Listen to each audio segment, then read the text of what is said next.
Ang tanong ni Plain Lugaw ay, nasarapan po ba kayo kapag sinasakal habang nakikipagpalakpakan? So yun natin pag-usapan for today's video. Interesado ka bang malaman kung ano ang aking sagot? Please keep on watching. Pero bago yan, kung bago ka pa lang sa akin channel, please consider like this video and subscribe my channel.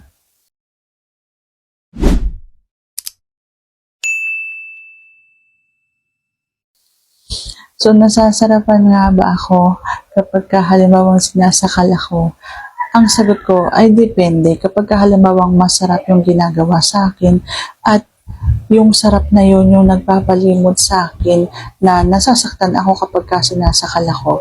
Kaya ang sagot ay depende. Kapag masarap, sarap na sarap ako, yung alam mo yung nararamdaman ko ay yung napapasigaw ako sa sarap. Hindi ako nasasaktan. Nasasarapan ako noon. Kasi yung sakit naman ay nalilimutan mo na nasasaktan ka pala kapag sakal-sakal ka. Pero nalilimutan mo yon kasi nga nasasarapan ka. Kaya nalilimutan mo na nasasaktan ka pala kasi sinasakal ka. Yung mga ganon. Kaya ang sagot ay depende. Kung masarap yung pagkakabayo yung napapasigaw na sa sarap, oo, ang sagot dun. Hindi nakakaramdam ng sakit. Bagkus, nasasarapan kasi nga masarap yung pagbayo.